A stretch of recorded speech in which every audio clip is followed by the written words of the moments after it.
ከመናገር በፊት ራስን የምትጠይቃቸው 5 ወሳኝ ጥያቄዎች። ሰላም እንደምን አላችሁ ውድ የቻናል ቤተሰቦች። ዛሬ ለእናንተ ይጠቅማልና ያስተምራል ያልኩትን ከመናገራችሁ በፊት ልትጠይቋቸው የሚገቡ 5 ወሳኝ ጥያቄዎችን ይዤላችሁ መጥቻለሁ። ለቻናሉ አዲስ ከሆናችሁ ሳብስክራይብ እያደረጋችሁ ቤተሰብ ሁኑ።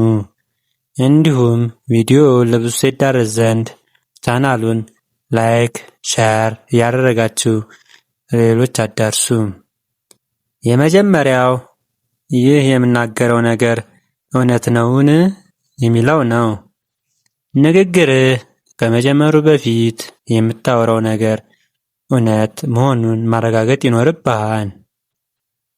ሁለተኛው ይህ ንግግር የሚያስፈልገው ነውን የሚለውን ማወቅ ይጠበቅብሃል።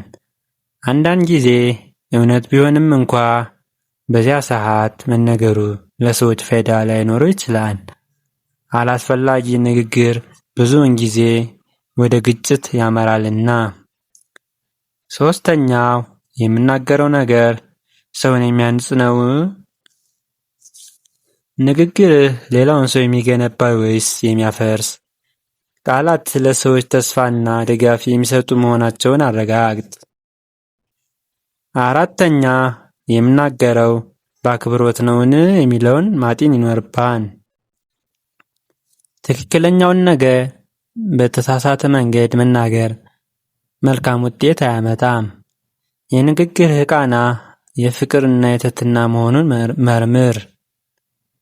አምስተኛና የመጨረሻው በዚህ ንግግር እግዚአብሔር ደስ አሰኛለሁ ብለህ ማየት ይጠበቅብሃል። የፈለገውን ነገር ከመናገር በፊት ይህ አነጋገር ፈጣሪ የሚወደው አይነት ነው ወይስ ብለህ ራስህን ጠይቅ።